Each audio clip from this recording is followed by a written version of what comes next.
오늘 서울에 박근혜 전 대통령 올라왔어요. 왜 올라왔을까요? 궁금하시죠? 영상 만나보시고 이어가 보도록 하겠습니다.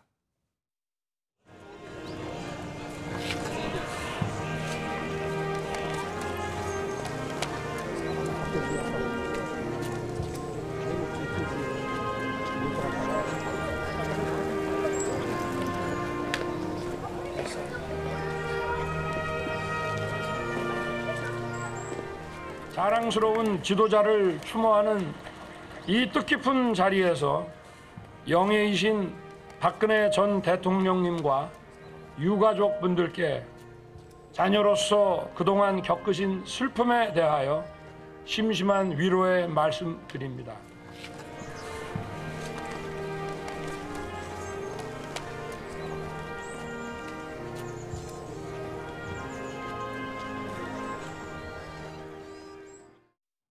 어허, 윤석열 대통령까지 참석했는데 아니 최진봉 교수님 오늘 무슨 날이었어요? 오늘 무슨 날이었냐면요. 박정희 전 대통령의 서거 44주기 추도식이 있는 날이에요. 11.6. 예, 그렇습니다. 그래서 11.6이어서 오늘 10월 26일이어서 44주기를 맞았고요. 80년대부터 계속 매년 지금 행사가 이루어지고 있고 박근혜 전 대통령이 사면 후에 처음으로 서울로 올라왔습니다. 아버님 되시는 박정희 전 대통령의 추도식에 참여를 했고 윤석열 대통령도 지금 보이잖아요, 모습이. 윤석열 대통령 사우디하고 카타르 순방을 마치자마자 들어오자마자 공항에서 바로 왔고요. 그래요? 그래서 행사에 참석을 했고 저게 이제 여권의 주요 인사들 당 대표나 아니면 원내대표도 참석을 했고 이뇨한 혁신위원장도 참석을 했는데 이뇨한 혁신위원장은 박근혜 전 대통령 당선되고 나서 그 당선 인수위를 꾸리잖아요. 인수위에서 국민대통합위원회 부위원장을 한 적이 있어요. 그런 인연으로 아마 오늘도 참석을 한 것으로 보여집니다. 네. 윤석열 대통령과 박근혜 전 대통령이 단상에 서서 전한 이야기가 있습니다. 같이 들어보시고 이어가 보도록 하겠습니다. 박정희 대통령께서는 하면 된다는 기치로 우리 국민을 하나로 모아 이 나라의 산업화를 강력히 추진하셨습니다. 한강의 기적이라는 세계사적 위협을 이루어내셨습니다. 우리는 박 대통령의 정신과 위협을 다시 새기고 이를 발판으로 다시 도약하는 대한민국을 만들어야 합니다. 우리는 그분의 해안과 결단과 용기를 배워야 합니다. 저는 아직도 아버지께서 곁에 계신 것만 같습니다. 아버지께서 일생을 바쳐 이루고자 하셨던 잘 사는 나라가 이루어지고 있는 것을 느끼면서 살아가고 있기 때문입니다.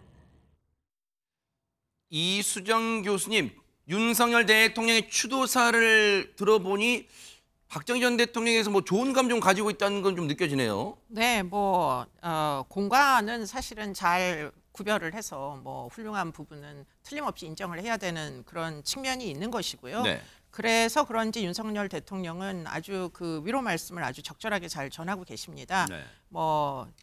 굉장히 어려운 이런 이제 현재 상황에서 세계적인 상황에서 박정희 전 대통령의 정신과 위협을 다시 새기고 이를 발판으로 대한민국이 다시 도약을 해야 된다. 이런 취지로 이제 위로의 말씀을 전했고요. 그랬더니 이제 박 전 대통령님께서 유족을 대표하셔가지고 또 감사의 답변을 전하셨습니다. 아버지께서 일생을 바쳐서 이루시고자 했던 잘 사는 나라가 현재 이루어지고 있는 것 같아서 그래서 참 뜻깊다 이렇게 이제 말씀을 하셔서 지금 11.6 저도 머릿속에 있습니다. 총탄에 결국은 테러로 사망하신 분입니다. 박정희 대통령님이. 그래서 그런 부분에 대해서 지금 추도식에서 기념사와 또 이제 답변 감사의 말씀을 전한 것으로 알고 있습니다. 네. 허준 변호사님.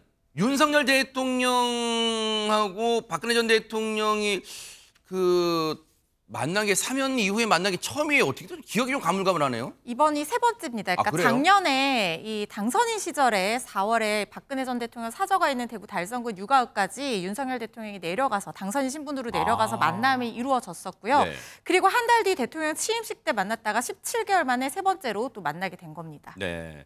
지금 17개월 만에 만남. 글쎄요. 그냥 느낌인데요. 느낌인데 최명규 원장님. 그 영상에서도 그러고 그 만날 때마다 지금 언론 보도도 통해서 나오는 분위기도 그렇고 좀 두 사람은 좀 친근감, 뭐 교감 뭐 그런 거 좀 느껴지긴 합니다. 어떻습니까? 공통의 나라가 어떻게 되어야 되겠다는 가치관을 공유하고 있기 때문에 어떤 동지로서의 어떤 의식, 동료로서의 의식이 점점 분명해지는 것 같아요. 네.